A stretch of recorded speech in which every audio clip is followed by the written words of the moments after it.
Hey gang, Kai and Ted with you again here, and we want to give you a look at the Scout Hammock Combi in the go to ground mode.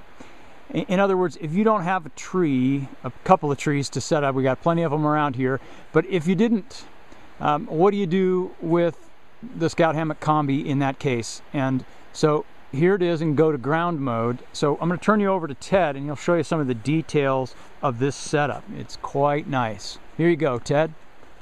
One of the things that allowed me to convert from tent to hammock usage was the understanding that I could actually use the Scout Hammock Combi in the go to ground mode, like I was laughing at earlier. We have plenty of trees here, so this is just to show you or illustrate how it works really well directly on the ground. Scout Hammock Combi has a very, very elegant and large tarp, so you can pitch it down really, really low. In this particular case, you would want to add into your Scout Hammock Combi kit, you want to add 6 stakes.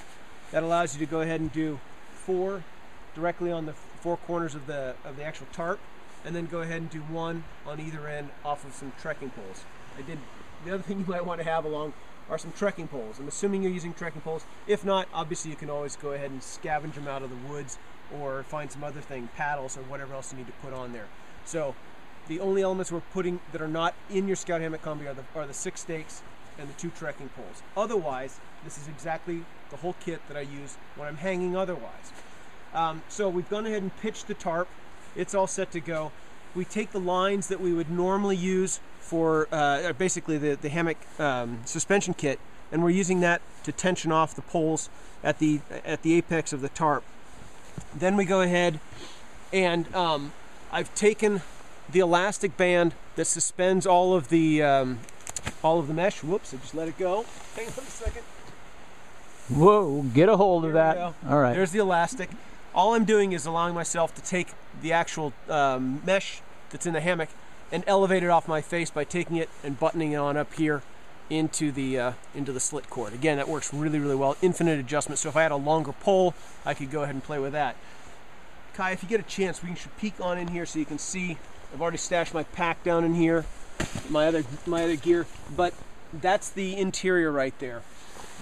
Because I use a mat with my sleeping system for insulation underneath, I can go to ground and still have a mat to sleep on. Now, if you could always pile clothes on underneath and stuff like that, but the mat definitely will keep you up and off the hard, cold ground. And inside, use it right inside of the hammock just like you would otherwise. You're really set to go.